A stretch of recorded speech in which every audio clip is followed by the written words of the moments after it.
Shalom, selamat sore keluarga besar GGA dan teman-teman online di seluruh penjuru Nusantara maupun di mancanegara. Selamat bergabung di perayaan tutup tahun 2020. Saya Andika Halim, bersama saya ada istri saya yang tercantik.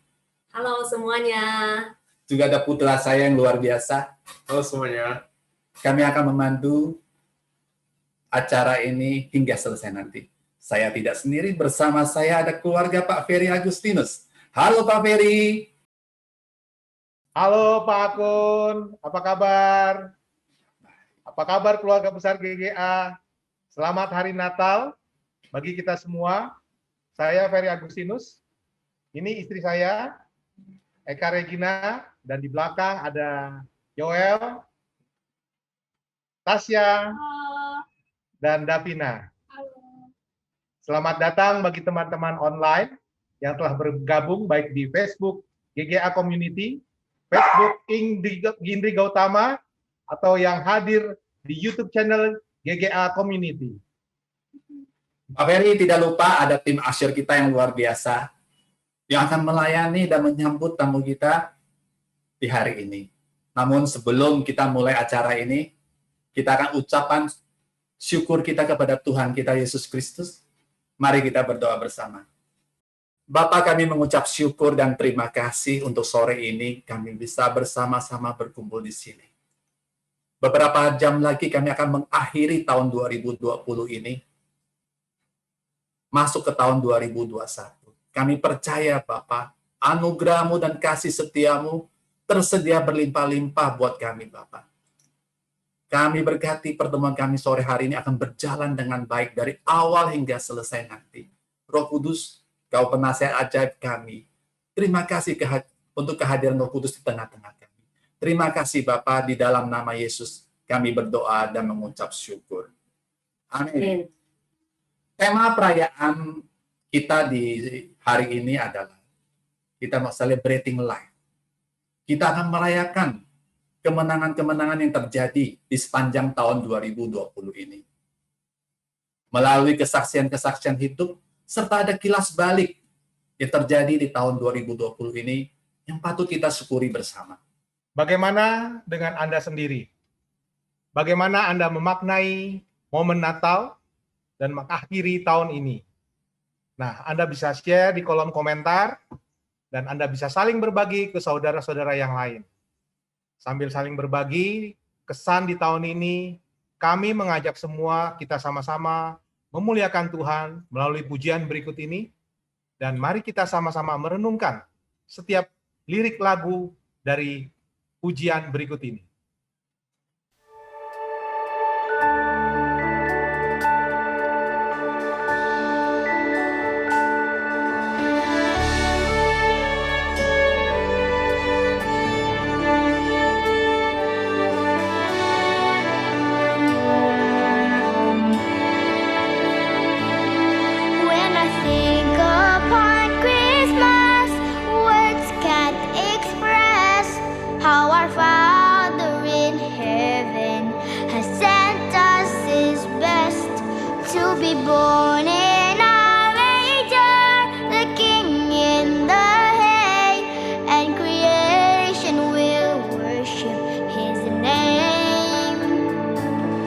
For the joy of the world you were born.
Now the darkness of age are done, for the Savior of heaven has come. Kegelapan telah sirna, karena Sang Juru Selamat telah datang. Lirik lagu tadi juga dialami oleh saudari kita, Mona Lisa Lim. Untuk itu, mari kita dengarkan kesaksian dari saudari kita, Mona Lisa Lim. Hai, nama saya Mona Lisa Lim. Biasa teman-teman manggil saya Mona. Saya berasal dari Eagle Eyes One dan saat ini bekerja sebagai sales manager di salah satu perusahaan IT security consultant di Jakarta. Situasi pandemi yang kami alami di kuartal pertama dan kuartal kedua terasa sekali dan menjadi tantangan khususnya untuk saya yang bekerja memimpin divisi sales di perusahaan kami. Ketika itu situasi yang kami hadapi cukup sulit. Dan itu sangat berdampak dan mempengaruhi kondisi emosi bukan saja saya tapi juga pimpinan saya, di mana situasinya ketika itu perekonomian di Indonesia menjadi nggak jelas, ada beberapa klien yang kemudian membatalkan proyeknya, ada juga klien yang nggak bayar, dan terus terang that's a tough situation. Maksudnya itu adalah situasi yang sulit yang bukan saja saya alami, tapi juga itu dialami oleh beberapa perusahaan lain yang memiliki jasa layanan yang sama dengan kami. Ketika segala upaya sudah saya lakukan dan itu menghadapi jalan buntu, nggak ada satupun PO yang berhasil kami dapatkan, situasi yang mulai memanas, hubungan saya dengan pimpinan saya menjadi sangat sensitif, mudah sekali tersinggung, ucapan atau tindakan yang nggak sesuai itu juga bisa memicu marahnya dia. Itu secara langsung dan tidak langsung sangat mempengaruhi kondisi emosi saya, sehingga saya menjadi orang yang juga mudah sekali gitu yang terpancing untuk menjadi cepat marah gitu terhadap tim saya terutama. Nah, sampai satu ketika itu saya ingat sekali di kuartal kedua tahun 2020 itu saya sudah di tahap di mana saya menyerah dengan semua upaya yang sudah dilakukan. Upaya apa sih yang sudah dilakukan selama itu? Sampai nelfonin klien, minta proyek, sampai create, memikirkan during this pandemic itu apa ya yang klien butuhkan, sampai membuat, merilis, menelepon klien, membuat proposal, segala upaya sudah dilakukan. Sampai pada satu titik saya hampir menyerah dan saya berdiam diri dan kemudian mengambil waktu saya untuk berserah sama Tuhan. Saya bilang, Tuhan, ya sudahlah. Kalau memang ini situasinya membuat saya nggak nyaman dan kemudian saya harus keluar dari perusahaan tempat saya bekerja, ya sudahlah, sampai di titik itu. Lalu nggak lama sebetulnya, kurang lebih selang seminggu kemudian, saya sudah juga udah males juga gitu ya. Kita kan WFH tuh. Nah, during WFH kan pertemuan dilakukan secara online, baik itu dengan klien, dengan pimpinan, dengan tim, sampai di titik di mana saya males gitu, bodoh amat.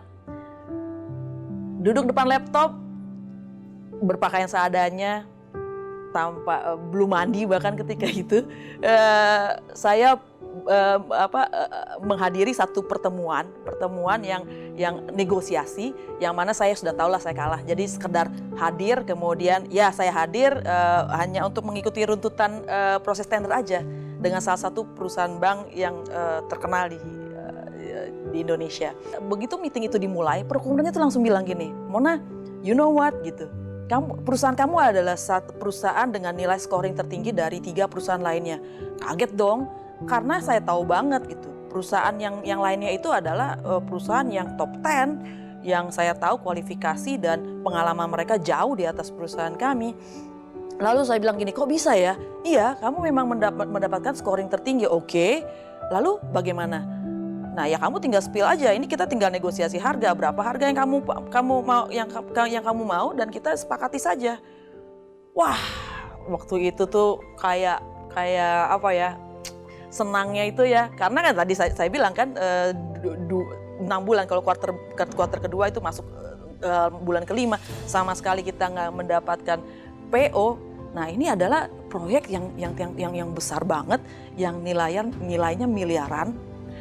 Dan ketika itu saya tuh cuman hanya perlu menyampaikan angka berapa yang saya mau gitu ya. Ya tentu ada pagunya. And then I just spill the price. Dan itu negosiasi tersingkat yang pernah saya alamin. Itu it takes only 10 minutes loh. Hanya 10 menit saya sampaikan angka saya dan nggak banyak neko-neko, dia agree dengan angka yang saya sampaikan. Begitu meeting itu selesai, saya melonjak kegirangan, saya gimana ya, kalau orang menghadapi situasi yang sudah di tahap give up tapi kemudian mendapatkan angin segar, dan saya tahu sekali itu adalah pertolongan Tuhan, itu adalah saya mengecap kebaikan Tuhan di saat itu, dan jelas sekali saya merasa bahwa hey Mona, ini loh situasinya gitu ya. Tuhan seakan berbicara sama saya, Mon, situasi seperti ini. Ketika segala upaya sudah kamu lakukan, ya aku akan melihat sejauh apa upaya kamu lakukan. Tapi ketika kamu berserah kepadaku, maka aku akan melihat bagaimana pertolonganku dalam hidupmu. Itu.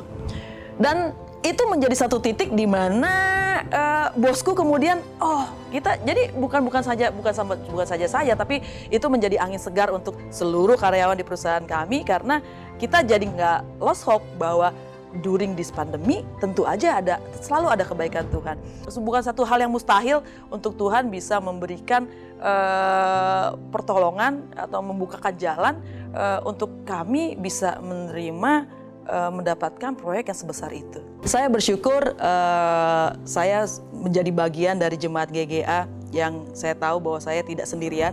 Saya diperlengkapi untuk menghadapi segala tantangan yang sudah saya lewati sepanjang tahun 2020 ini.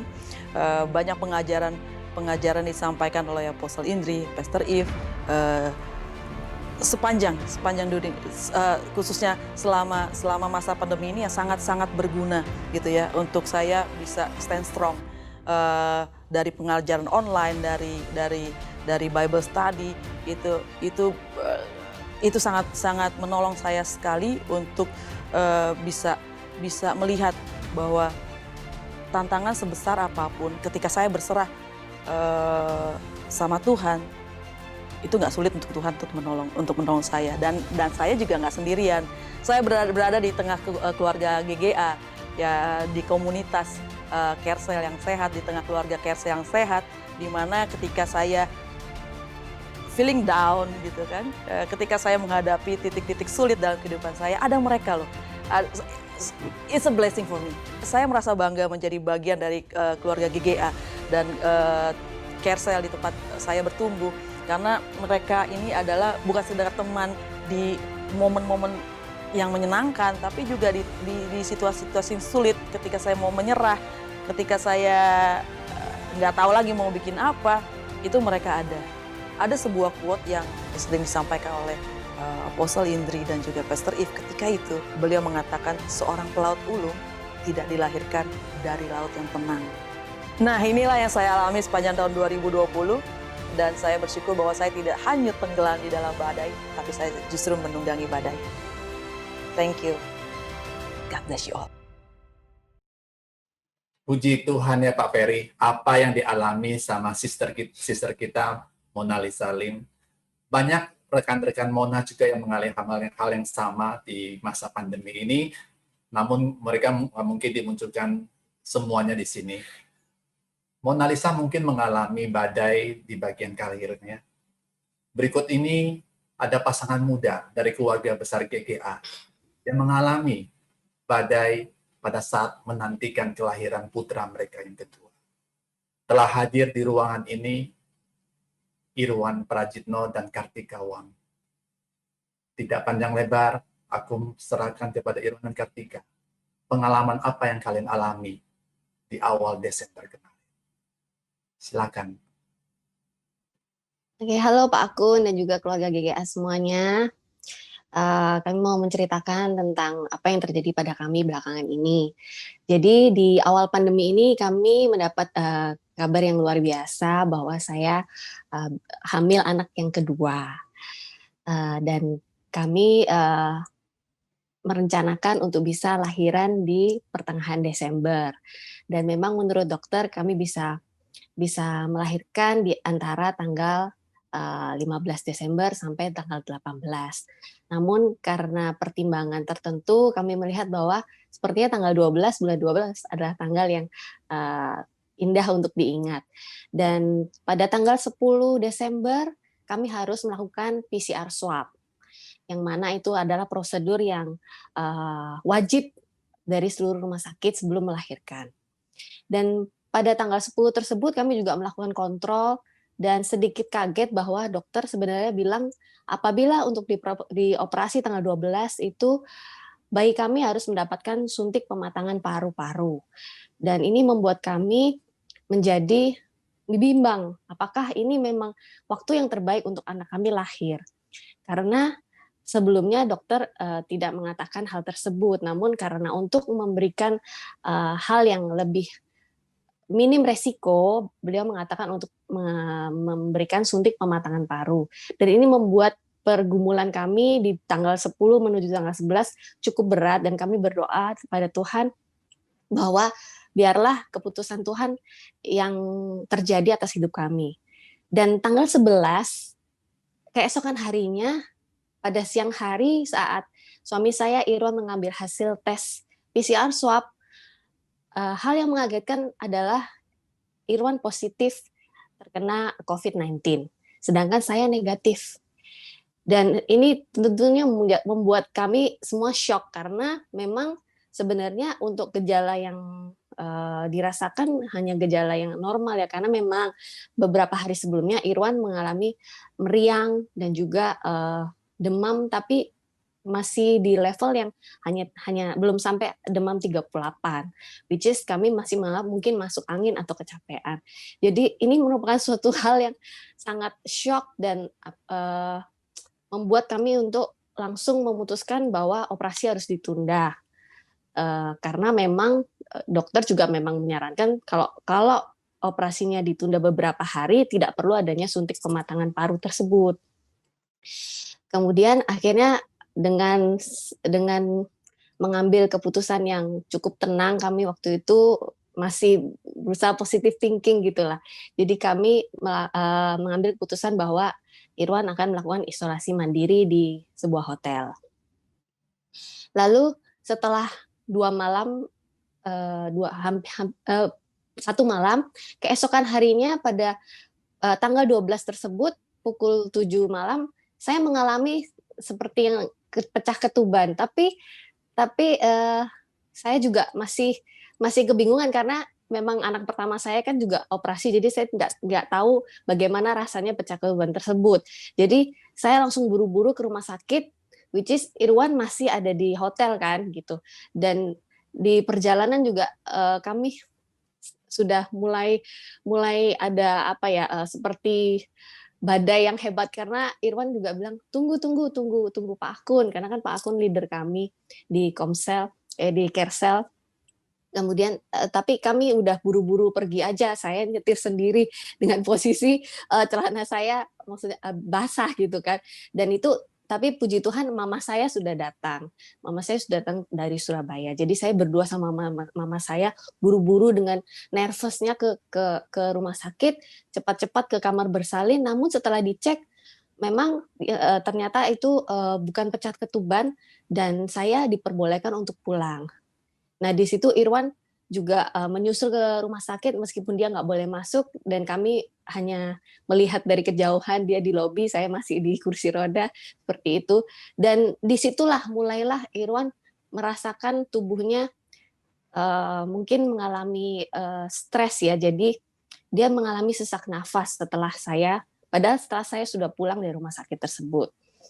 Dan sampai saya di rumah, dia berkata bahwa dia sudah di hotel, tapi dia merasakan sesak nafas dan dia pantau saturasi oksigennya itu sudah cukup menurun, dan itu mengharuskan ia harus cepat-cepat dilarikan ke IGD.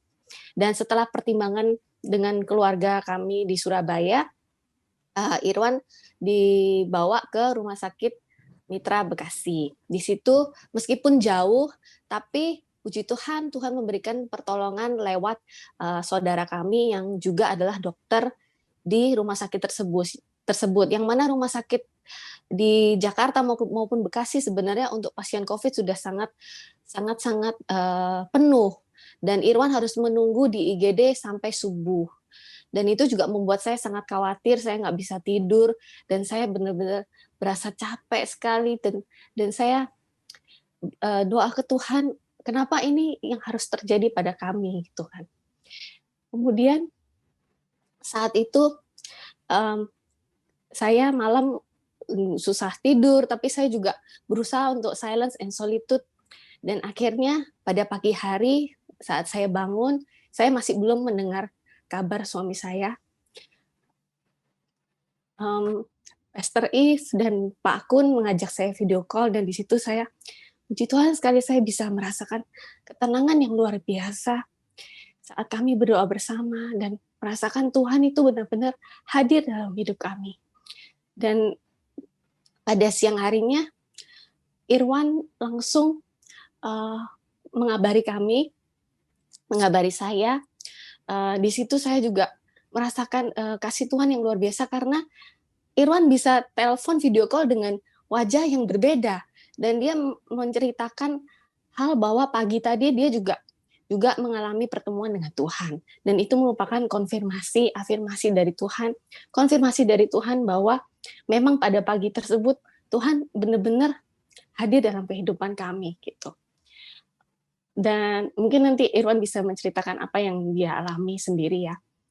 Dan setelah itu saya sudah mulai tenang, dan kami sudah mulai bisa berbicara dengan baik, berdiskusi dengan baik, dan bilang bahwa gimana kalau misalnya operasinya kita tunda 1 minggu sampai tanggal 20. Dan oke, nanti saya juga sudah bilang ke dokter, dan dokter bilang oke, yang penting kontrol dulu di tanggal 17. Dan kemudian besoknya kami memutuskan untuk PCR seluruh rumah. Tapi saat hari Senin tersebut, di lab mereka menganjurkan bahwa James, anak pertama kami yang berusia 3,5 tahun, lebih baik tidak di swab dulu karena memang masih terlalu kecil. Jadi dia di serologi dulu. Tapi setelah hasil serologi keluar, besoknya di hari Selasa, James malah mengalami yang namanya seperti gejala COVID, yaitu diare dan juga demam yang cukup tinggi dan juga berkelanjutan. Jadi sepanjang hari dia demam. Dan ini yang membuat saya sangat-sangat terpukul lagi gitu loh. Ada apa lagi gitu. Kemudian saya cepat-cepat bawa sorenya ke klinik untuk kecek dengan dokter, dan puji Tuhan memang dibantu oleh keluarga sel Gading yang bantu bolak-balik mengantarkan saya. Di sana dokter langsung bilang bahwa harus PCR. Loh dok, kita kan sudah serologi, tapi dokter bilang tidak bisa. Serologi tidak ada jaminan apapun. Jadi memang James harus di-swab. Dan itu membuat saya juga, kemarin di serologi aja dia sudah nangis-nangis kesakitan, apalagi ini di swab gitu kan. Terus tapi akhirnya kami memutuskan besok untuk melakukan PCR swab satu keluarga di rumah. Dan pada saat itu saya cuma bisa berdoa malam tersebut bahwa Tuhan, saya nggak punya rencana apapun lagi. Saya nggak punya backup plan anything. Dan saya benar-benar totally surrender to you, Lord, bahwa apapun yang terjadi, semuanya adalah kehendak-Mu. Dan di sini Tuhan menjawab doa saya. Di keesokan harinya, saya kontrol ke dokter, hasil belum keluar juga. Saya harus kontrol, dan dokter bilang bahwa saya sudah harus melahirkan, karena ketuban saya sudah keruh, dan plasenta saya sudah mengalami pengapuran. Dan saya langsung di antara sedih ataupun senang, karena senang mau ketemu dengan bayi saya, tapi sedih bahwa kayaknya kok posisinya suami saya masih di rumah sakit, dirawat, dan saya harus melahirkan sendirian. Dan malam itu juga saya berdoa lagi sama Tuhan, dan Tuhan berkata bahwa uh, Dia akan meluputkan saya dari kesesakan. Di situ saya memahami bahwa Tuhan mengizinkan saya untuk melewati ini bersama-sama dengan Dia. Jadi Dia nggak pernah bilang untuk uh, bahwa saya nggak akan mengalami kesesakan, tapi Dia bilang bahwa Dia akan menyertai saya dan meluputkan saya dari kesesakan. Berarti Dia bersama-sama dengan saya. Inilah yang membuat saya malam itu sangat tenang sekali. Walaupun besoknya saya harus operasi sesar, tapi malam itu saya bisa tidur. Dan paginya, nah ini juga momen yang menegangkan buat saya, tapi saya benar-benar punya faith bahwa semuanya akan baik-baik saja. Dan saat melakukan administrasi, check-in kamar, dibantu oleh mama saya mendapatkan kabar bahwa semuanya negatif. Langsung saya puji Tuhan, Tuhan adalah Tuhan yang baik gitu loh. Tinggal punya saya. Jadi saya harus melakukan PCR yang kedua kali. Apabila saya negatif lagi, baru dokter akan mengambil tindakan. Apabila saya positif juga, bahwa dokter siang tersebut harus mengambil tindakan di ruang operasi lain dan memisahkan saya dengan bayi saya. Dan hasil saya memang belum keluar sampai saya dibawa ke ruang operasi, dan di ruang operasi tersebut tiba-tiba dokter datang dan bilang, "Bu, selamat Bu.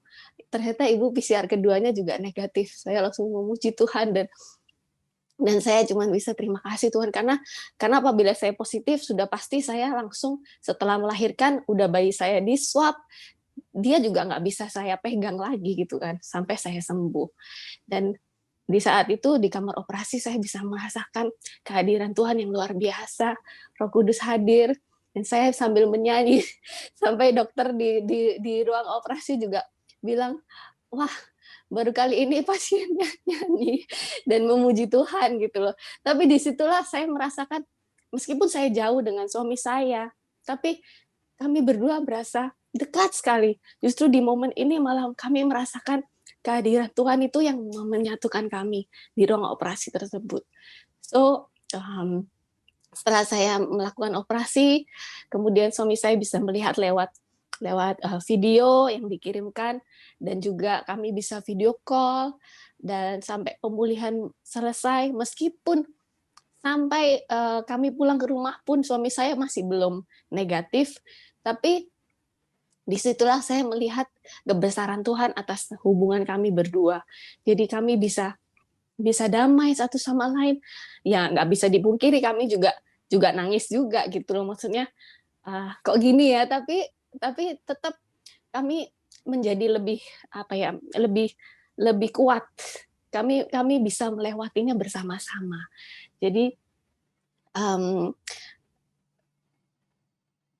kelahiran anak kedua kami ini merupakan hal yang luar biasa dari Tuhan untuk kami bisa lewati bersama-sama dengan Dia. Ya, terima kasih Kak Agun. Mungkin selanjutnya suami saya bisa menceritakan. Keluarga besar GGA dan teman-teman online kami, seperti tadi Kartika katakan bahwa dia ada di care cell atau komunitas kecil yang dimana aku sebagai leadernya, aku tahu banget apa yang Kartika lewati. Ada satu statement aku bilang sama Kartika begini. Saya bilang, "Kartika, kamu wanita yang tangguh. Kamu tangguh sekali." Dan saat itu Kartika bilang begini, "Kok aku bukan saya yang tangguh? Tuhan aku yang tangguh dan kuat." Betul. Bapak kita Bapak yang baik. Itu satu statement yang membuat aku berpikir ulang. Yes, kado Natal terbaik yang diberikan kepada kita adalah iman. Allah menyertai keluarga Irwan dan Kartika. Saat ini, Irwan, setelah melewati apa yang kalian alami, apa yang kau maknai, apa yang Irwan maknai dari peristiwa yang terjadi di bulan Desember ini. Silakan.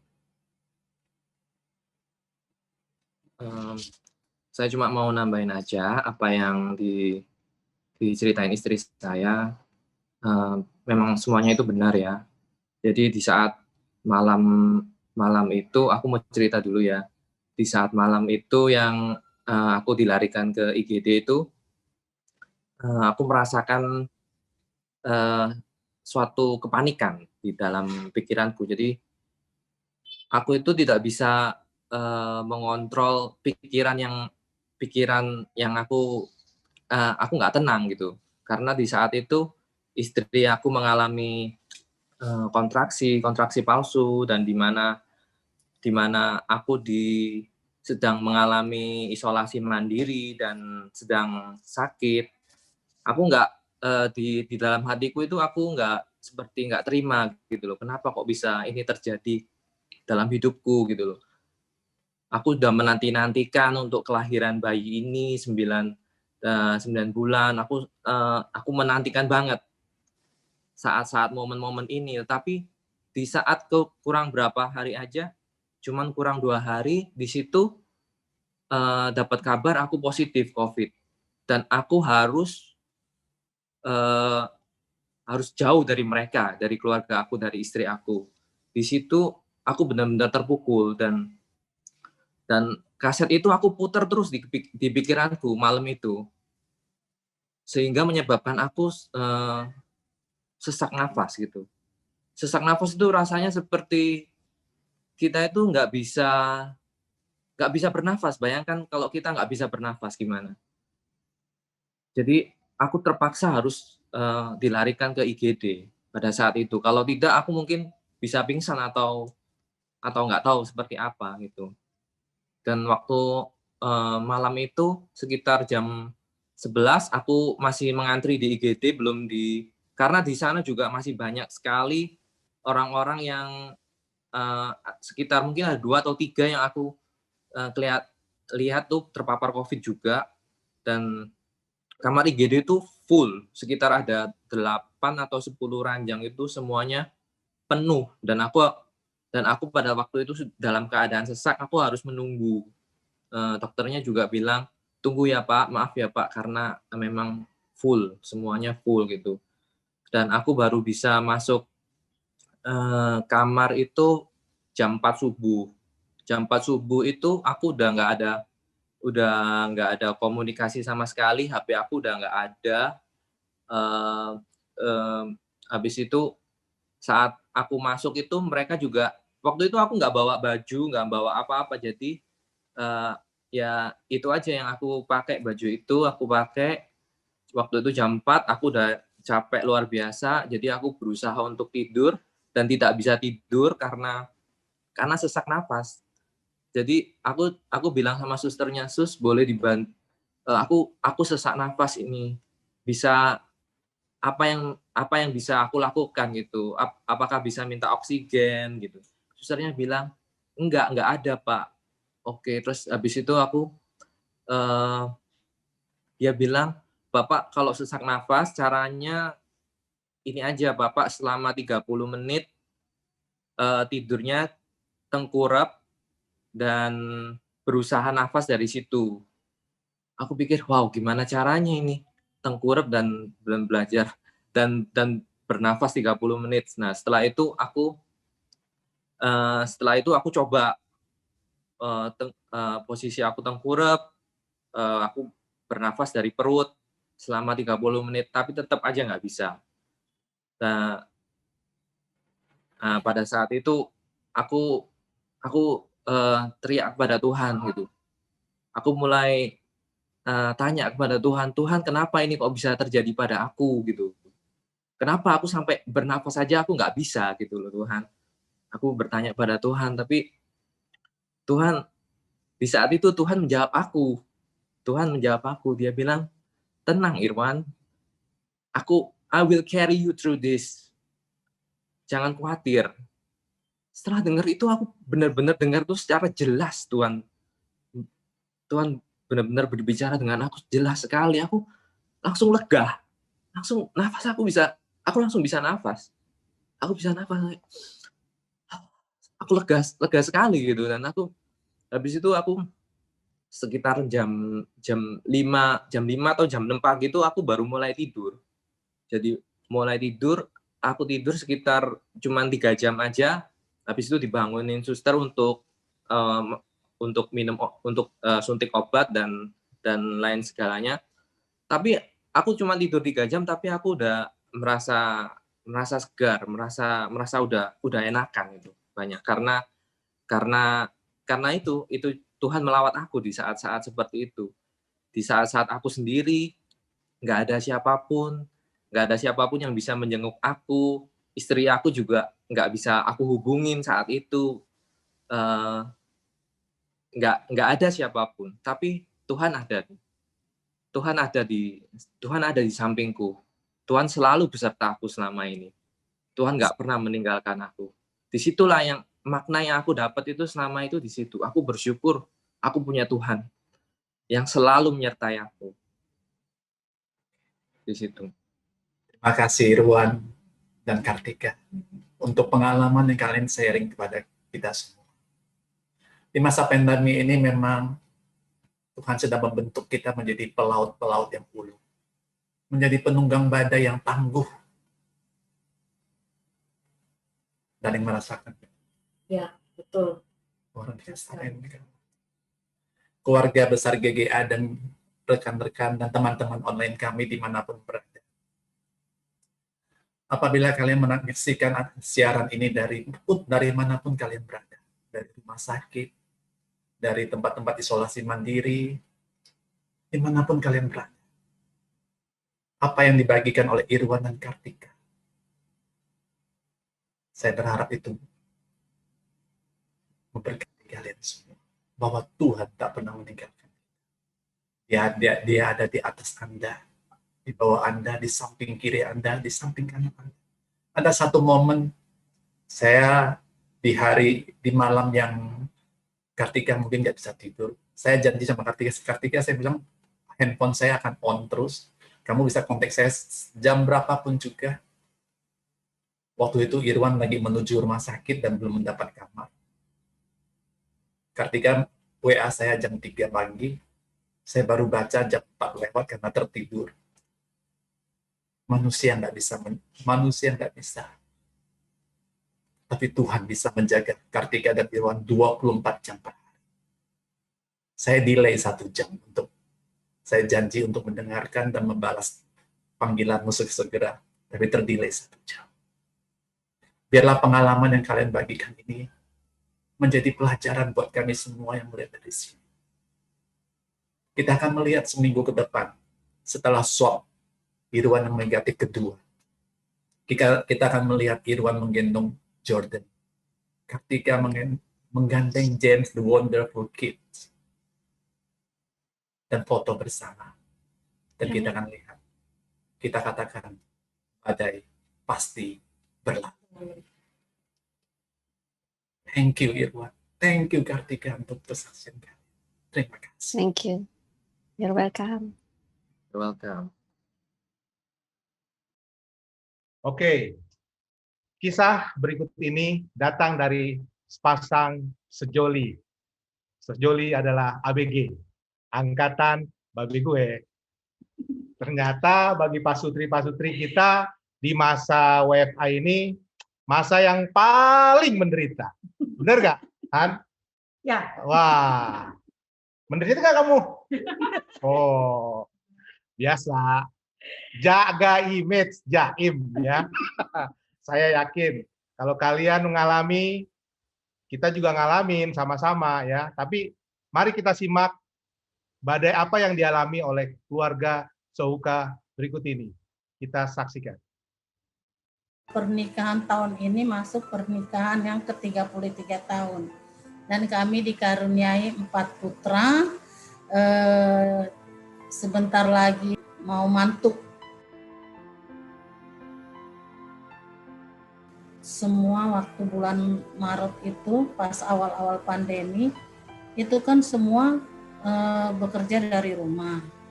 Semua bahkan anak saya semua 3 dan yang kuliah juga dari rumah, bahkan suami saya. Nah, hal itu buat saya kayaknya menambah beban.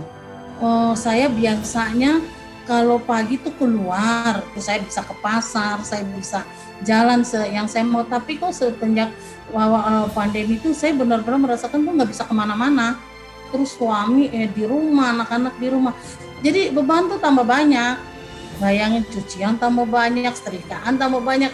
Aduh, buat saya bikin saya tuh stres, benar-benar stres. Itu kayaknya kok seperti ini, bahkan saya sampai bilang ini penyakit apa, virus apa sih kok sampai seperti ini gitu, membuat orang, bahkan saya sendiri ketakutan itu muncul, ketakutan, kegelisahan, istilahnya kalau sekarang tuh parno ya. Jadi saya jadi orang yang emosian gitu loh. Jadi sama suami saya jadi bawaannya juga saya jadi ngomong dikit itu langsung kayak emosi naik gitu. Apa-apa tuh langsung timbulnya marah gitu. Jadi saya hubungannya jadi nggak ini juga sama suami gitu. Nggak bagus. Dia sampai saya tuh merasa aduh kayaknya nggak nganggep banget gitu.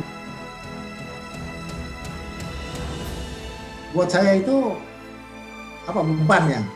Dan saya orangnya tuh nggak banyak ngomong. Saya tuh banyak diamnya dan banyak ngalahnya. Jadi kalau kita udah sama-sama emosi, ya udah satu-satunya jalan diamin aja. Besok baru diselesaikan. Kadang-kadang juga nggak bisa selesai. Akhirnya berlarut-larut. Akhirnya ya kita saling diamin aja. Itu awal-awal pandemi itu memang kita merasakan kayak gitu.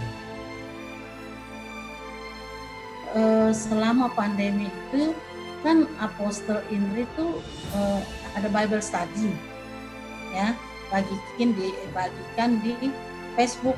Saya tuh ikutin terus, setiap diajarin Apostle Indri itu saya ikutin. Satu kali itu ada pengajaran yang mengenai solitude and silence. Nah, saya tuh ikutin, tapi saya belum ngerti caranya gimana itu solitude and silence. Nah, satu kali tuh saya bilang gini, Tuhan, saya nih nggak mau solitude and silence, tapi saya nggak ngerti. Nah, waktu itu saya tuh terus buka Peter Scazzero, karena rekomendasi dari Apostle Indri kan Peter Scazzero itu. Saya buka itu buku, saya baca, terus saya lihat paling belakang. Nah, di belakang itu caranya solitude and silent gitu. Jadi saya ikutin. Nah, waktu saya ikutin, terus saya mulai paham gitu apa yang dibagiin Apostle Indri. Saya waktu tanggal 28 Juni itu Pastor If khotbah mengenai dua hal, suara bising di dalam dan di luar. Nah, waktu itu sih biasa ya, kalau itu saya tulis saja, khotbah biasa tulis, tapi kok ini setelah habis khotbah itu saya tuh lanjut tulis gitu. Jadi saya tulis apa? Saya pertanyakan apa yang ada di dalam saya gitu. Ternyata tuh suara di dalam saya itu lebih berisik dari yang di luar. Dari khotbah itu saya catat, saya tulis, saya bilang kenapa sih saya tidak percaya dengan pemimpin. Saya tulis, terus saya bilang hal-hal apa yang harus saya ungkapkan, karena saya kan diem simpen gitu kan, kesel diem aja. Terus saya tulis bagaimana cara untuk menyelesaikannya, saya bilang saya tulis semua tuh. Terus bagaimana sih saya keluar dari penghalang diri saya itu, kenapa sih saya nggak percaya sama pemimpin itu. Tahu nggak jawabannya apa? Bagaimana saya percaya sama pemimpin kalau saya tidak percaya dengan pemimpin yang di dalam rumah yang Tuhan taruh. Nah, jadi saya dari situ saya melihat suami saya tuh jadi berbeda. Selama ini saya lihat dengan emosi. Jadi kalau saya lihat dengan emosi dengan ini, jadi jeleknya aja yang saya lihat gitu loh dari suami. Tidak ada yang lihat, padahal kan ada hal-hal baik dari dia gitu. Saya mulai lembut ngomongnya, nggak marah-marah lagi, mulai bisa mengerti dia gitu. Akhirnya hubungan kami mulai dipulihkan dan saya mulai sama dia udah biasa, kami bahkan sama anak-anak waktu sayanya berubah itu ternyata mendampaki atmosfer saya di dalam rumah, hubungan saya dengan suami, hubungan saya dengan di komsel, di kersel, dengan pemimpin, itu semua berubah. Saya bersyukur sih bisa menjalani walaupun proses ya untuk tetap kita emosi itu ada proses, tapi kita udah bisa bagaimana cara meresponinya. Ngomongnya tuh udah mulai lembut, nggak kasar-kasar lagi, terus udah mulai perhatian. Dampaknya ke saya juga bisa terbuka sama Carmen. Dan selama ini tuh saya tuh kalau ada masalah di kantor itu saya nggak pernah cerita di situ. Belakangan ini kita udah mulai, karena udah saling terbuka, jadi ada apa-apa di kantor, ya saya akan cerita di rumah ya. Kalau yang saya simpulkan yang di restorasi dari Ibu Carmen itu ada lebih merasa hormat buat saya sebagai suami. Saya bersyukur ya, saya menjadi bagian daripada Gereja Generasi Apostolik. Saya sebagai jemaat juga nggak kekurangan makanan rohani.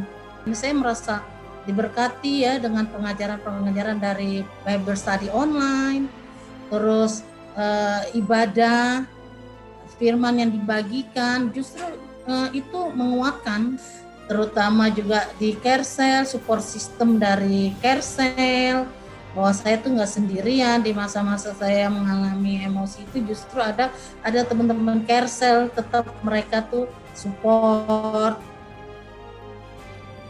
Pesan saya di masa pandemi ini, apalagi buat ayah-ayah, buat suami, nikmati aja kerja di rumah, saling terbuka sama istri, sama anak-anak, karena waktunya banyak di rumah juga, bisa juga buat baca-baca firman. Tidak ada kata terlambat buat restorasi. Biarpun kita udah umur, tapi kita bisa ambil keputusan, kita bisa melangkah, dan hasilnya kita bisa rasakan sendiri. Pak Ferry, tadi saya tertarik dengan satu statement dari Pak Tos, bahwa dia bilang tidak ada kata terlambat untuk sebuah restorasi terjadi. Saya juga setuju dengan statement itu. Hidup untuk bapak-bapak. Yes, betul Pak Akun. Itu Bu Carmen benar-benar luar biasa ya. Di masa pandemi ini beliau bisa mengalami kebaikan Tuhan dan mengalami perubahan. Saya yakin ya, teman-teman online pun juga bisa mengalami itu. Ya, bagaimana dia bisa bertumbuh di dalam pengenalan akan Tuhan. Bertumbuh bersama GGA Community. Nah, salah satunya adalah sister kita, yaitu Maria Merlin. Kami persilakan, Maria ini adalah salah satu peserta Bible Study bersama Pastor Indri yang kemudian mengikuti pengajaran-pengajaran di GGA melalui Facebook. Ya, hingga beliau ini sekarang sudah bergabung di dalam komunitas Kersel di GGA. Kami yakin dan percaya bagaimana awal dan bergabungnya, nanti kita coba tanyakan ke Maria. Nah, saya persilakan Maria, bagaimana awal Maria bisa bergabung di online Bible Study kita ya?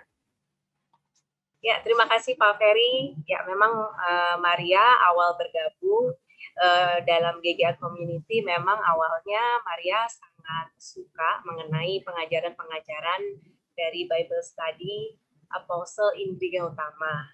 Dan pada waktu itu Maria masih mengikuti dari YouTube dan media sosial lainnya. Tetapi karena ada perasaan yang kurang puas, lapar dan haus, akhirnya Maria mencoba mencari ke media sosial yang lain dan akhirnya menemukan FB Live untuk Apostle Indri Gautama. Dan di sana Merlin coba join dan diajak bergabung di community, GGA Community, dan pada saat pandemi itu saya sudah mulai bergabung menjadi bagian dari keluarga baru IDC Community.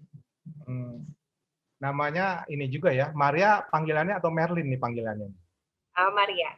Maria ya. Oke. Alasan Maria bergabung di komunitas Kersel GGA sendiri seperti apa ya? Mungkin bisa di-share di momen seperti ini? Silahkan. Ya alasannya awalnya sih pada mulanya aku kepikiran kayaknya aku untuk join suatu komunitas itu masih mikir lagi ya, karena dalam suatu komunitas kalau misalnya kita nggak punya komitmen jangka panjang itu kayaknya kalau kayak gitu kurang serp gitu ya. Jadi tapi di sini saya melihat AGC community ini punya I see leadership yang sangat kuat. Jadi aku pikir wah kenapa nggak dicoba untuk join gitu, dan akhirnya memang saya dapat tumbuh dan juga di komunitas ini banyak yang saya dapatkan. Oke, sudah berapa lama bergabung di CareCell?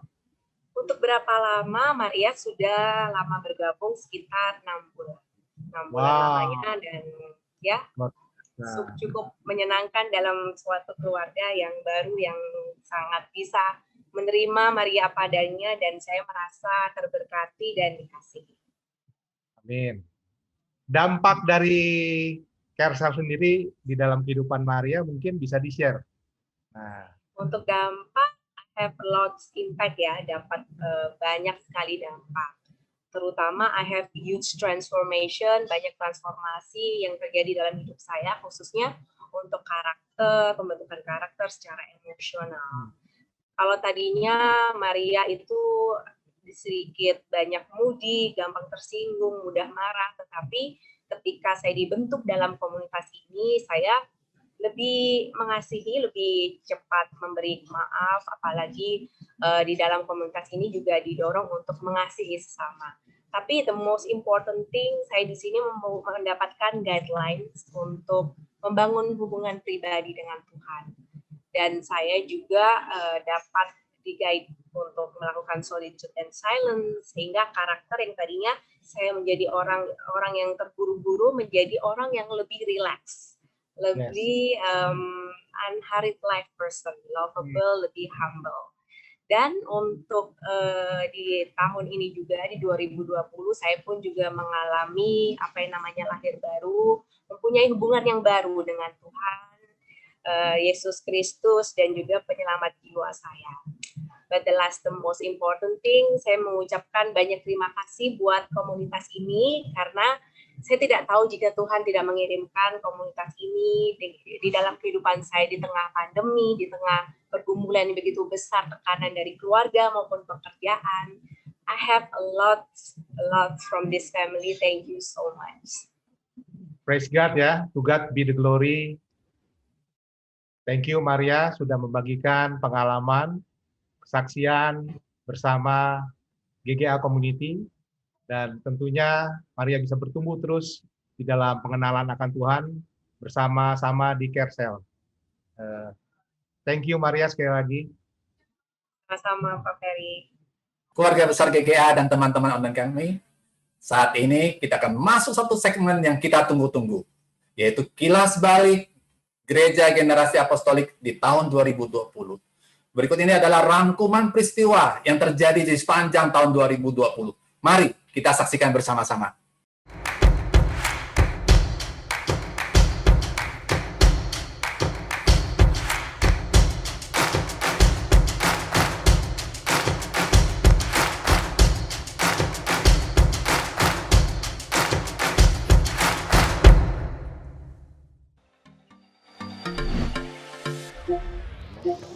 Mengawali dekade baru tahun ini, segenap keluarga besar GGA merayakan Hari Jadi Apostel Indri Gautama yang ke-63. Di momen spesial ini ada kejutan loh dari generasi Faithful Boomers kita. Dan ini dia kejutannya.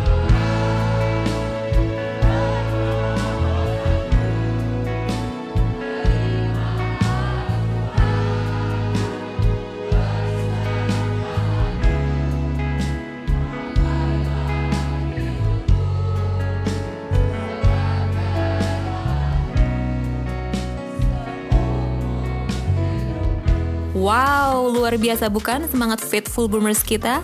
Ditunggu ya karya-karya berikutnya. Untuk pertama kalinya dalam sejarah GGA, kita merayakan Chinese New Year dengan cara yang berbeda. Bersama tim kepemimpinan, kita mengundang keluarga besar jemaat untuk merayakan Chinese New Year dengan jamuan makan malam. Acara ini kita lakukan di 2 lokasi yang berbeda, yakni di wilayah Bekasi dan wilayah Jakarta Barat.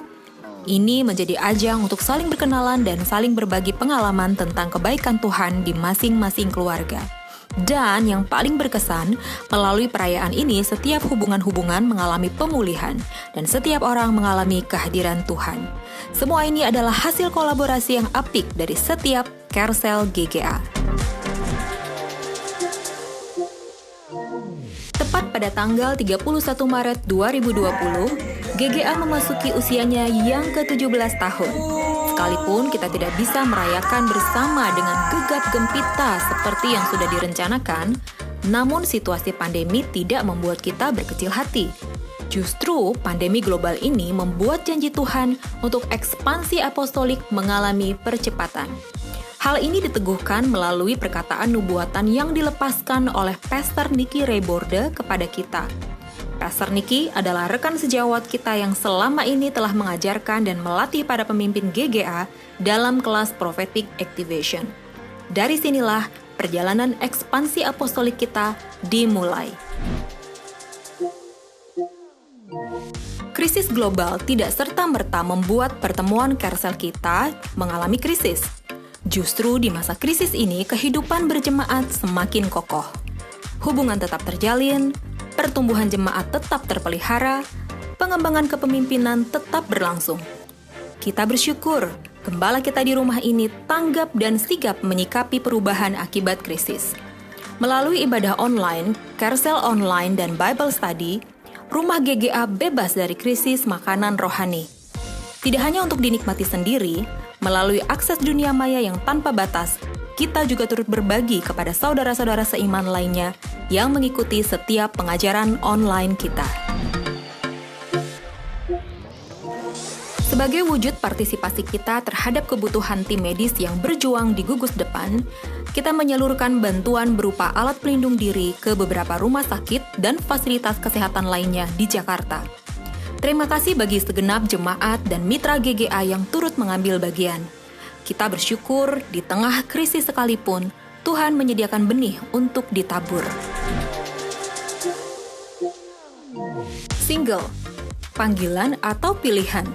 Inilah tema yang diusung dalam seminar sehari Single and Passionate bersama Lembaga Konseling Keluarga Kreatif atau LK3 dengan menghadirkan narasumber Bapak Julianto Simanjuntak.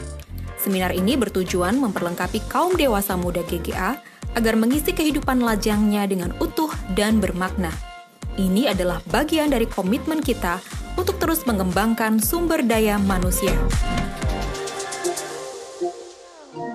Untuk mengenal lebih dekat teman-teman baru peserta setia Bible Study bersama Pastor Indri Gautama, kita mengadakan acara Temu Sapa yang bertepatan dengan Hari Kemerdekaan Republik Indonesia 17 Agustus silam.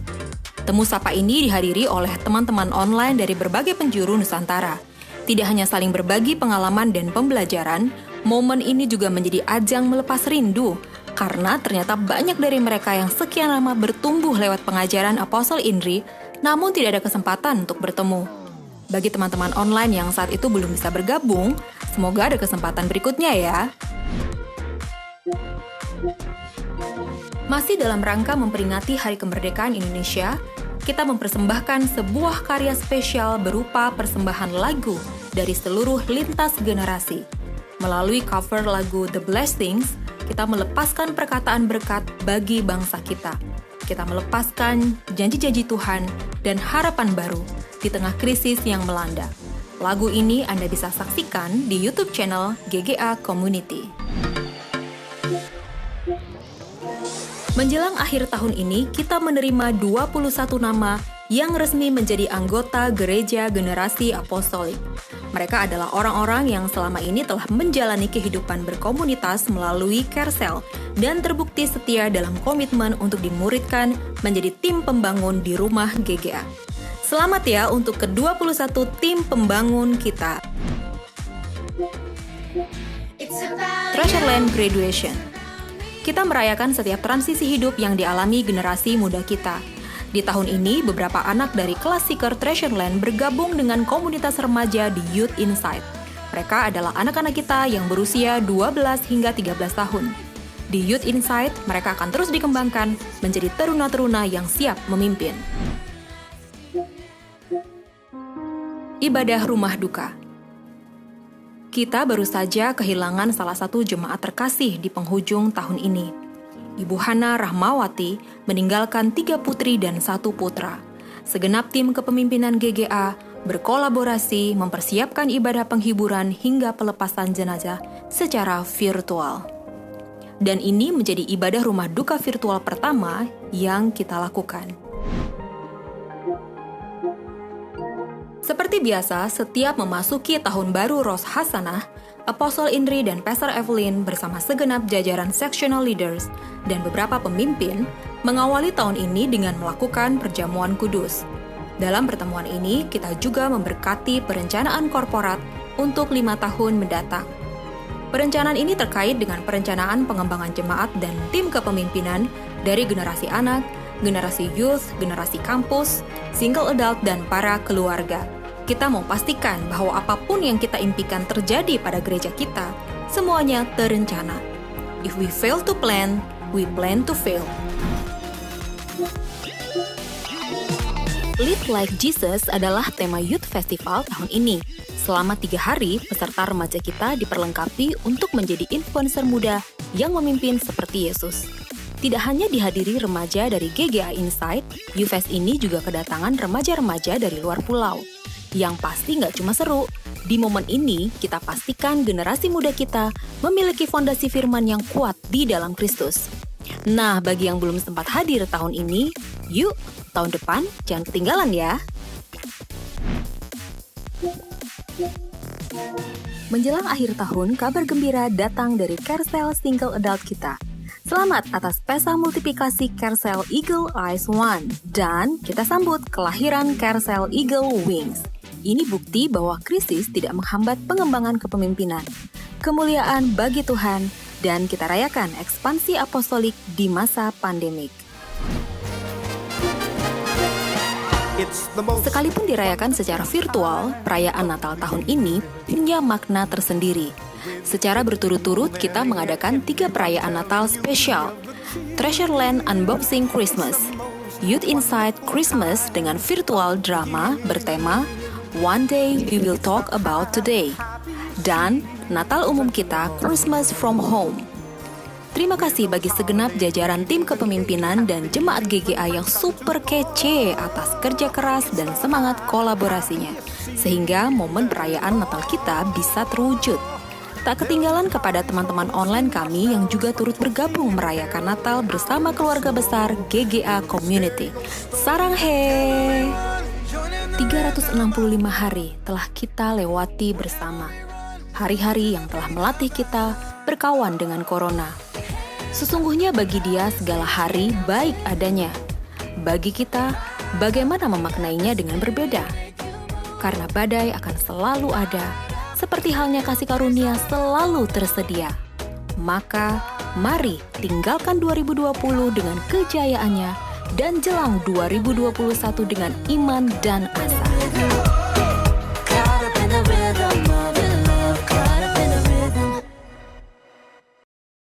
Wow, tidak terasa ya.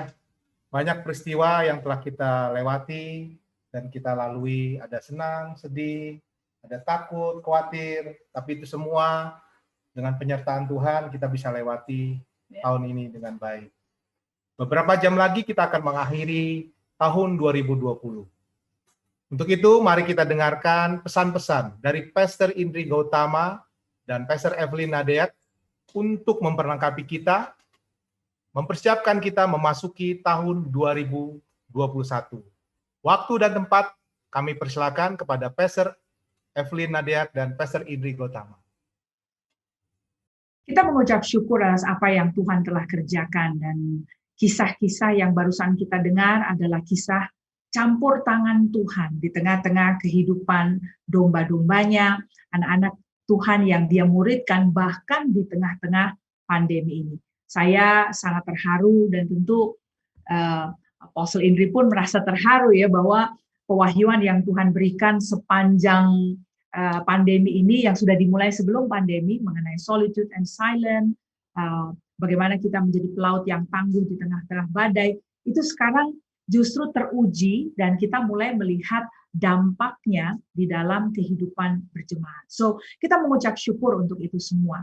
Nah, untuk menutup lembaran terakhir dari tahun 2020 ini, ada pesan singkat yang Tuhan taruh di hati saya, yang saya ingin bagikan kepada seluruh jemaat dan tim kepemimpinan dan kawan-kawan online yang pada sore ini, pada malam ini, turut beribadah bersama-sama dengan keluarga besar kami. Sebelumnya kita satu dalam doa dan minta Tuhan menolong kita untuk memahami firman-Nya. Kita berdoa ya. Bapa Surgawi, dalam nama Yesus kami datang kepadamu, kami mengucap syukur ya Tuhan untuk apa yang Tuhan kerjakan sepanjang tahun 2020 ini. Malam ini sebelum kami menutup lembaran terakhir di tahun ini Tuhan, kami ingin mendengar Tuhan berbicara kepada kami lewat firman-Mu, sehingga kami Engkau perlengkapi untuk membuka lembaran yang baru di tahun 2021. Tuhan urapi kami, jadikan mata hati kami terang untuk bisa melihat jalan-jalan-Mu. Tuhan, ada kalanya kami tidak mengerti apa yang terjadi di hidup ini, namun satu hal yang pasti, kami tahu Tuhan menyertai kami. Terima kasih Bapa, dalam nama Yesus kami berdoa. Amin. Amin. Now, sementara saya merenungkan dan mempersiapkan ya apa yang ingin disampaikan kepada jemaat dan seluruh tim kepemimpinan dan kawan-kawan pada hari terakhir di penghujung tahun 2020 ini, satu kata yang kemudian muncul dalam perenungan saya, yaitu kata rebuild, ya, dibangun kembali. Memang pada saat kita mengawali dekade ini, seluruh tim kepemimpinan kita kumpul bersama-sama dan kita mencanangkan, kita mengumandangkan bahwa ini adalah satu dekade pembangunan. Makanya dikasih hashtag pembangunan satu dekade, ya. Kita mengakhiri dekade yang lampau dan mengawali dekade yang baru. Siapa pernah duga bahwa di tahun 2020 ini justru dekade yang baru ini diawali dengan badai pandemi global. Kita tidak pernah tahu itu. Tetapi apa yang sudah kita canangkan ternyata tetap terjadi, tetap termanifestasi bahwa kehidupan dibangun. Nah, ini uniknya dan ini indahnya pada saat kita berjalan dengan Tuhan yang adalah Immanuel. Nah, mengakhiri lembaran terakhir ya di tahun 2020 ini, dari kata rebuild ini saya mungkin mengingatkan kepada Anda ya, nanti jam 12 tengah malam ya, pada saat jarum jam itu kemudian beralih ke detik pertama di hari yang baru, Januari tanggal 1 2021, Saudara. Pada saat pergantian jam itu banyak orang yang kemudian ya hingar-bingarnya pergantian tahun ya, ada semacam dopamine rush gitu ya, dan kayaknya wah, it's gonna be a new year, it's gonna be a new me, everything is gonna be turning new gitu ya, karena adanya lembaran yang baru gitu ya, yang kemudian kita berpikir bahwa otomatis kami ikut baru. Abrakadabra, kemudian kita jadi baru, kita kemudian dapat fresh sight gitu kan, melihat segala sesuatu baru. Tapi sebenarnya ya kita nggak bisa mendustai diri atau kita perlu realistik lah saudara ya, bahwa pada saat hari berganti, the things that is not unsolved, hal-hal yang masih belum selesai, things that is still broken di hari ini ya, it will be carried over, akan terbawa ke esok hari. Ya, hal-hal yang belum terselesaikan di hari ini, yang adalah penghujung tahun 2020, it will be carried over ke hari pertama Januari 2021. Jadi sebetulnya tidak ada yang magis, tidak ada yang kinclong, tidak ada yang abrakadabra di jam 12 tengah malam nanti gitu ya. Even though dopaminnya seakan-akan rush, mungkin bisa sehari dua hari, like whoosh, it's a new day, but the reality is there, bahwa hal-hal yang belum terselesaikan di lembar terakhir ini, it will be carried over ke Januari tanggal 1. Hubungan-hubungan yang retak, it will be carried over ke Januari tanggal 1. Nah, Anda mungkin pikir, wah Pas Evelyn, masa memulainya aja udah kayak gitu. Tapi itu realita. Nah, Kita persiapkan mental kalian. right. Jadi, tapi dari realita ini, apa yang kita bisa maknai, kan begitu ya. Hanya karena jam dinding kemudian nanti akan beralih ke detik yang baru, ke menit yang baru, ya. Apakah kemudian segala sesuatu bisa jadi baru? Ya, our new resolution, resolusi-resolusi yang kita canangkan ya, yang kita rencanakan, yang mungkin di tahun lalu nggak terjadi, di tahun ini maksudnya tidak terjadi, lalu kita canangkan lagi resolusi yang baru, bisa saja itu kandas di bulan pertama atau bahkan di minggu pertama, kita jadi lose interest gitu ya. It will still be there, and kalau dopaminnya sudah nggak ada, mungkin jadi hilang semangat untuk melakukannya, bahkan bisa hilang semangatnya di minggu pertama atau di beberapa minggu pertama di Januari nanti. Nah, jadi sekarang saya mau ajak Anda untuk bersiap-siap dan memaknai, karena Tuhan taruh di hati saya kata rebuild itu loh, saudara, dibangun kembali.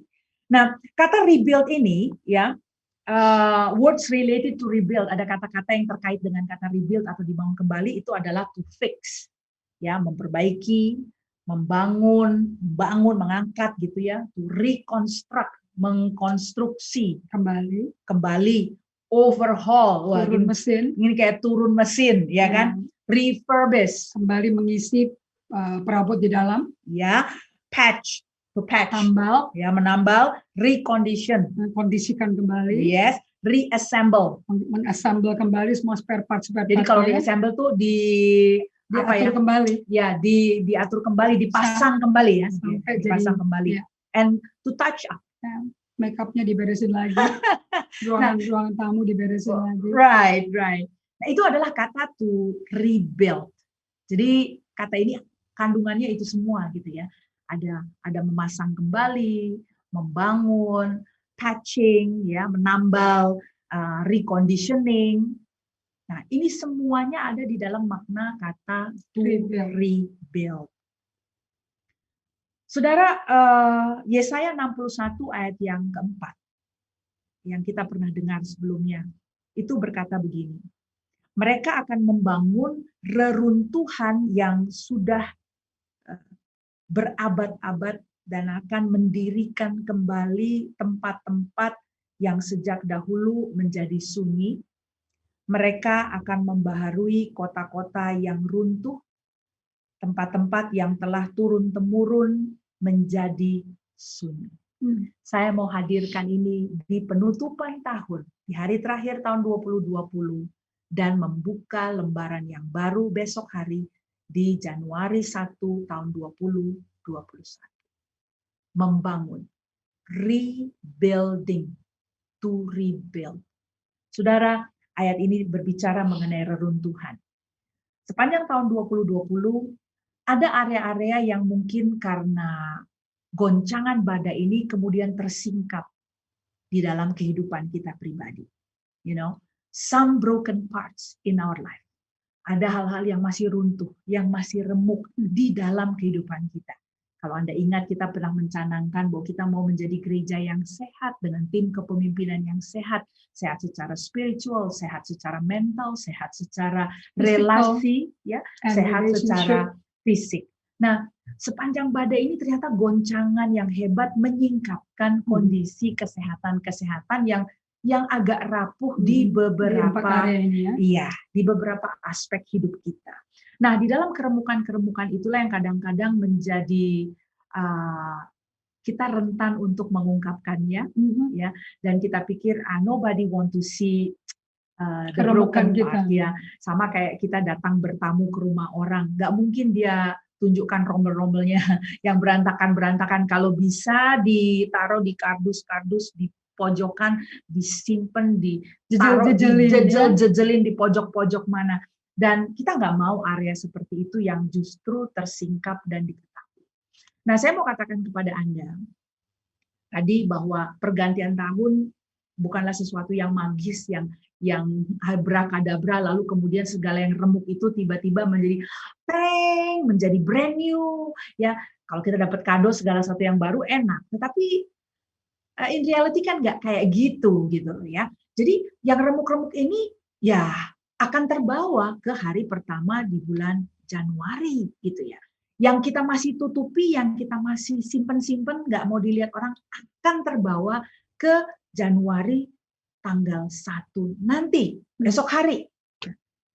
Saya mau katakan pada Anda, dengan perayaan Natal yang barusan saja kita lalui dan dikatakan secara nasional ya temanya bahwa Immanuel, Allah beserta kita.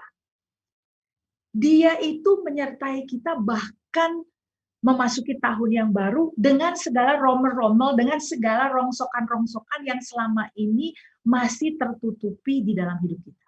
Dengan relasi-relasi yang masih broken, yang masih undone yet, unfinished yet, itu masih ada di hidup kita. Itu menyertai. Immanuel menyertai kita dengan segala rongsokan-rongsokan itu. Dan Bapak Ibu Saudara sekalian, kalau dengan teman-teman kadang-kadang atau acquaintance ya, dengan kenalan-kenalan kita, hal-hal ini justru kita tutupi, saya mau mengajak Anda untuk cukup vulnerable dan terbuka di hadapan Immanuel, Allah beserta kita. You mean to tell me that He wants to see those broken parts? Yes. Dia mau menyertai Anda dan melihat dan mendampingi Anda mengunjungi area-area yang broken tersebut. Bisa broken di dalam, bisa broken secara relasional, bisa broken secara kesehatan. Mungkin malam hari ini atau sore ini saya sedang berbicara dengan Anda yang sedang dirawat di ruang isolasi. Anda sedang dirawat, Anda dalam kesendirianmu di ruangan isolasi itu karena Anda sedang menjalani perawatan pasca terkenanya COVID-19 di dalam sistem tubuh Anda, ya sekarang sedang dalam pemulihan. Anda mungkin ada di sana terpisah dari keluarga. God is there with you. Immanuel menyertai Anda. Dan bila Immanuel menyertai Anda, maka proses ini akan terjadi. Mereka akan membangun a rebuilding, reconstructing process, reconstruction. Ya, suatu pekerjaan pembangunan kembali akan terjadi di dalam kehidupan Anda. Karena Immanuel itu adalah Ben, dia adalah seorang putra. Kita berkata bahwa kepada kita telah diberikan seorang putra. Remember that? Seorang putra telah diberikan kepada kita. Dan putra ini adalah a builder of a family name.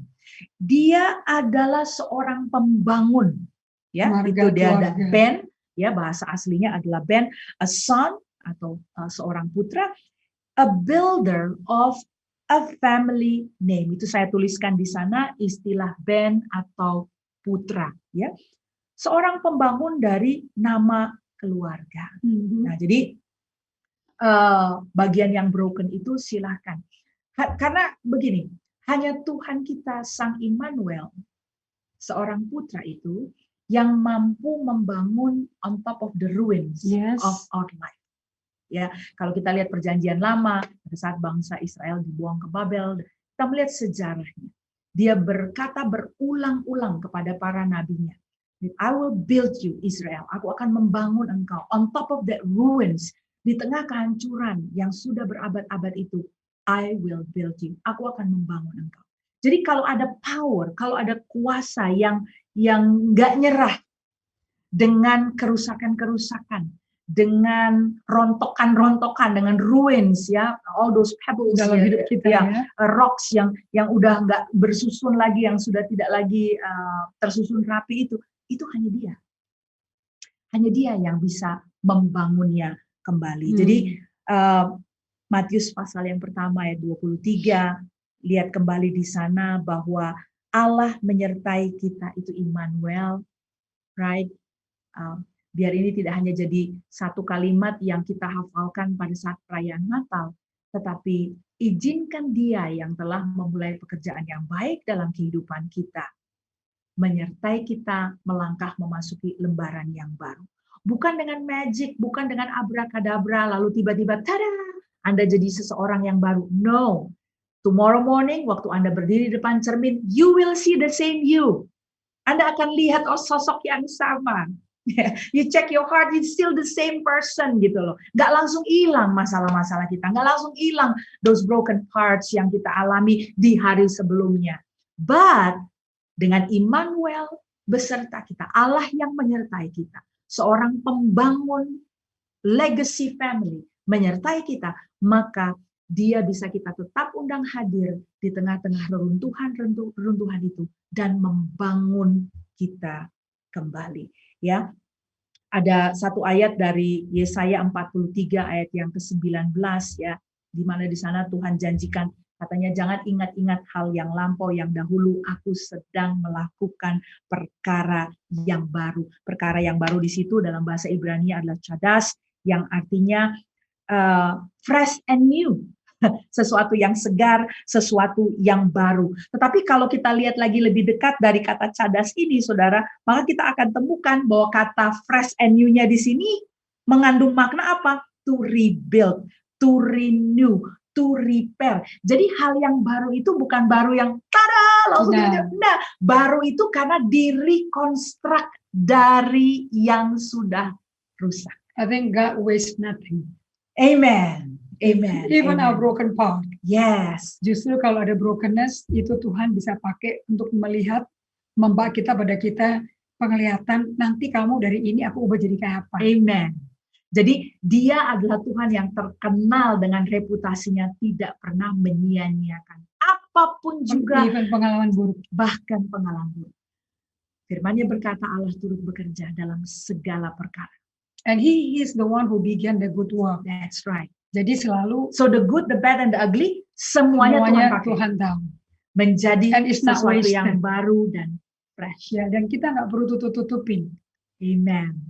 So, Bapak Ibu Saudara sekalian, dengan pesan ini, saya mengajak Anda menutup bersama tahun 2020 ini dengan semangat mengizinkan diri dibangun kembali oleh Tuhan, tidak dengan mengabaikan our broken parts, tidak dengan mengabaikan bagian-bagian hidup kita yang rentan, tapi to embrace those parts, karena Tuhan pun akan menggunakan the bad and the ugly, yang rusak dan runyam, untuk dijadikannya baru di tahun 2021.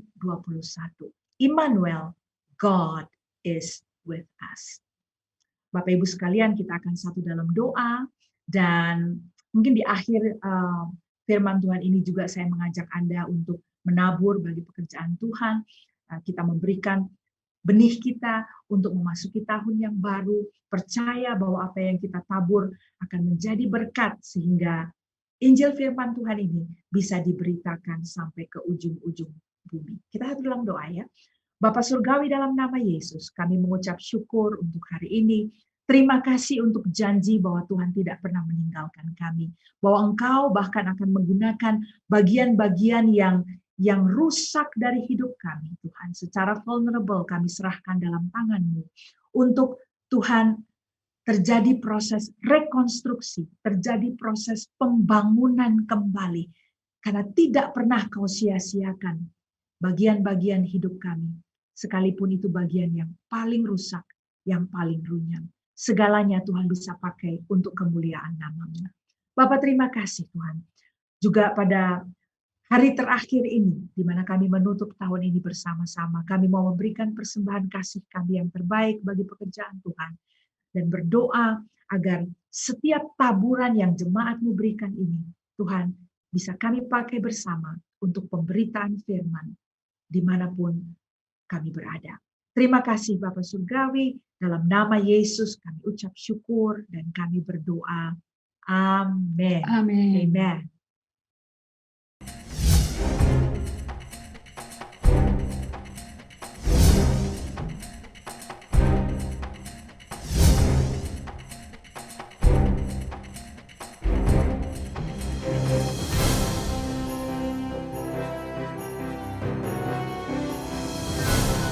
Saya berharap di tahun 2021 GGA semakin bertumbuh kuat dan kompak antar generasi. Aku berdoa di tahun 2021 GGA menjadi perpanjangan tangan Tuhan untuk orang-orang yang belum mengenal Allah. Aku berharap keluarga GGA saling mendukung dalam kasih.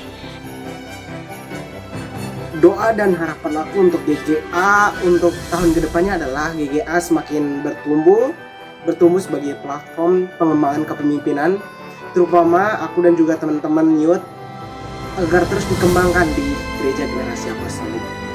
Harapan saya untuk GGA di tahun 2021 adalah semoga GGA bisa improve dan develop setiap harinya. I hope more and more people will know about GGA in 2021 and they can start their journey with Jesus from GGA and eventually become a potential leader. I hope and pray for the best in everything for GGA. Keep thriving and growing in Jesus. My hopes and wishes for GGA in 2021 are so that they can expand and influence more and more people around Indonesia and around the world. I also hope that they may develop and nurture the youths, the children, and the adults even better in 2021.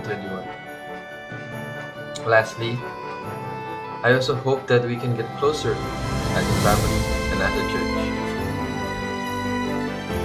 Hai Ijishen, GGA selama ini sudah menjadi tempat di mana kita bisa merasakan seperti apa kasih Bapa dan mengecap bagaimana rasanya berada di rumah Bapa itu sendiri. Untuk itu wish buat GGA tahun berikutnya adalah supaya bisa tetap menjadi tempat seperti itu dan supaya pengalaman yang sama bisa tersedia buat kita semua dan buat lebih banyak lagi orang yang akan ditambahkan dalam keluarga kita di tahun-tahun berikutnya. Halo, harapanku untuk GGA di tahun 2021 adalah kita semua bisa sehat secara mental dan spiritual, sehingga kita semua bisa menjadi diri kita sendiri sesuai blueprint dari Tuhan. Pada akhirnya kita bisa menjadi berkat buat keluarga kita, buat teman-teman kita, dan buat gereja kita tercinta. Kami sekeluarga mendoakan Apostle Indri, Pastor Eve, seluruh tim kepemimpinan dan keluarga besar GGA sehat selalu, terus diberkati untuk memberkati. Harapan kami untuk GGA di tahun 2021 adalah semoga GGA bisa bertumbuh dan bermultiplikasi. Semoga di tahun 2021 lebih banyak leader yang akan dihasilkan. GGA pasti akan selalu dalam penyertaan Tuhan dan Tuhan pasti punya rencana yang besar untuk GGA. Kami berdoa GGA akan terus berkembang lebih baik tiap harinya, menjadi the best version of GGA. Tahun baru bukan sekedar perayaan, tetapi kita juga harus memiliki jiwa yang baru. Biarkan semua sukacita di tahun 2020 yang telah kita bawa dalam solitude silent di hadapan Tuhan menjadi panduan terbaik bagi Gereja Generasi Apostolik di tahun yang baru. Selamat 2021.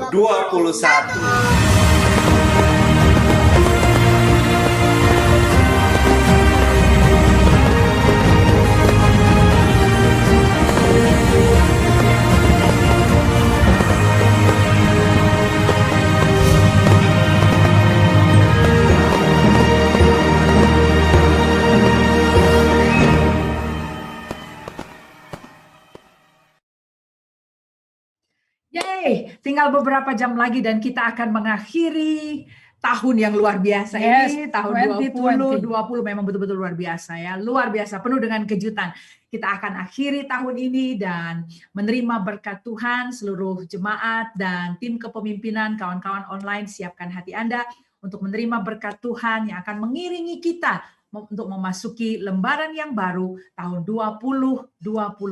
Silakan Apostle Indri. Let's pray. Kita satu hati. Bapa kami di surga, kami memasuki tahun baru ini bersamamu. Amen. And I speak what you put in my heart. Kasih-Mu itu jauh lebih besar daripada badai krisis apapun. Amen. Seperti Engkau tidak bisa ditahan, tidak diblokir dengan pintu tergembok karena ketakutan sama orang-orang Romawi dan tentara-tentara Romawi dan orang Farisi. Kau tembus kepada murid-murid-Mu yang sedang bersembunyi di ruangan tertutup. Dan Kau berkata 4 kata ini, peace be with you. Tuhan, di musim ini, masuk 2021, 4 kata ini pun menuntun kami, mengasyur kami. Peace be with us. Amen. Dalam keluarga GGA. Amen. Apapun badainya, kegelapan apapun yang kita tidak bisa prediksi, Allah tetap beserta kita. Amen. Dan hadiratnya terbukti ada damai sejahtera yang melampaui akal budi manusia, memelihara hati dan pikiran semua kami di kapal GGA yang Tuhan percayakan. Dan Tuhanlah nakodanya bagi GGA sepanjang 365 hari kita akan berlabuh di badai ini dengan Allah menjadi nakoda yang akan atur kapalnya ke tempat yang damai sejahtera. Amin. Terjadilah ini Tuhan. Thank you. Sepanjang 2021, we believe it, therefore we receive it. Refresh, restart, resiliency. Di dalam nama Yesus. Amin. Amen. Amen. Demikianlah perayaan tutup tahun 2020 ini. Kami ucapkan terima kasih sebesar-besarnya buat keluarga besar GGA dan teman-teman online kami dimanapun kalian berada yang menonton, yang melihat dari FB Indri Gautama, FB GGA Community dan YouTube channel GGA Community. Mari kita jelang tahun 2021 dengan iman dan harapan yang pasti di dalam Kristus Juru Selamat kita. Akhir kata, kami sekeluarga dan segenap panitia mengucapkan selamat tahun baru